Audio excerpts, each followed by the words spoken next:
Hi, this is Scott the Fix-It Guy. Today we'll be installing a new garbage disposal unit, and pretty easy job. We just need a flathead screwdriver and a Phillips head screwdriver. So first thing, we just need to remove this hose clamp, and then there's a couple of bolts here that are holding on this drain pipe.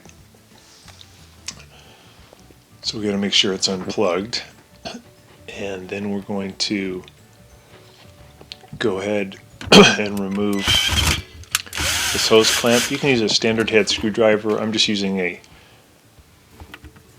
drill extension to go a little faster. We're going to wiggle that off. Sometimes it's not easy. You have to wiggle back and forth quite a bit to remove it. And then next we'll remove these two bolts. You can use a standard head screwdriver, or you can, just for time's sake, I'm using this power driver from my drill. And we're just going to remove those by hand, get those loose. Got that out of the way. Now we're going to unloosen this big clamp here at the top. First we'll just make sure we got that loose, and then we'll undo this clamp. We're going to use the special wrench that came with the garbage disposal unit, and that goes into the hole, and then we're going to be turning to your left. So it's the old lefty-loosey, righty-tighty idea. So turning to the left, we got to make sure we're supporting underneath it as we turn, because it's pretty heavy and we don't want it to fall. So one hand's going to be turning, the other hand's going to hold. Give it a little more of a turn, and then it comes loose. So it's only about maybe a quarter of a turn for it to loosen up. So now that we have the old unit out, we have to take the cord off the old unit and put it onto the new unit, because the new unit does not come with a cord. So we're going to undo that Phillips head screw. And then if you ever have a situation where the disposer won't start, just press this red button here at the bottom, and that'll reset disposer. And then sometimes you have to put a wrench here in this hole in the center and work it back and forth to break free whatever's jammed up the disposer. I even pour some vegetable oil in sometimes from the top through the sink to loosen up whatever's there, and then I run that wrench back and forth until it can move freely again. Okay, back to our installation. We're going to remove this plate, spin off this one Phillips head screw, pull the plate off. That gives us access to the wires. We're going to also loosen these two screws so that we can move the power cord to get to the wires.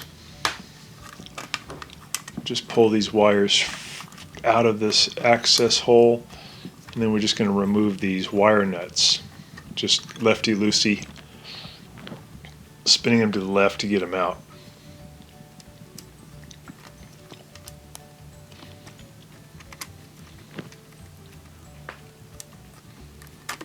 So get off the two wire nuts. We have to remove that little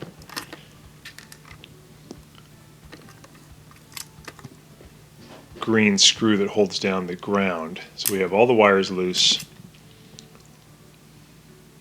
Now we're preparing the new one. We put in our rubber gasket for the drain. Again, we got to make sure we knocked out that plastic plug.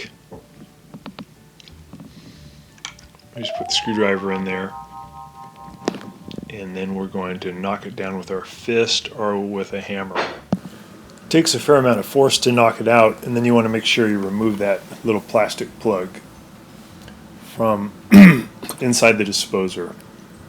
I just usually turn it upside down and have it fall out. Let gravity be my friend. Okay, we're just tightening up this tightener that holds the cord. We got our connections done. We're going to put the plate back on, make sure that the gasket's in place, make sure that that plastic piece is knocked out. I put my finger in there so I can see through and know that that plug is gone, otherwise the dishwasher won't drain. Okay, we're ready to put it back up in there. So we're going to push up with one hand, hold it, and then we're going to put the wrench in and turn it to the right until it's fairly tight. It's about a quarter of a turn. And now we'll tighten up these drain connections with a standard head screwdriver. Get that tight. We'll put the drain back on.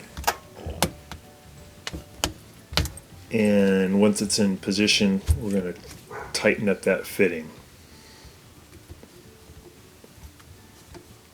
Make sure that's really snug. There's a place where it leaks sometimes unless you get it tight.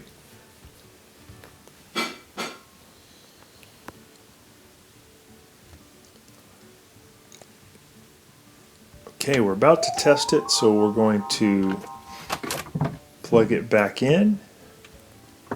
I want to make sure we plug it into the outlet that's controlled by the switch up by the kitchen faucet. It's usually the lower one. Okay, we got that done, and now we'll put the dishwasher drain hose back on and tighten up that bolt. And now we got the water running into the sink. We're going to test it. Turn on the switch. Motor sounds good. We're just going to make sure that there's no leaks, and it looks great. Thanks so much for watching.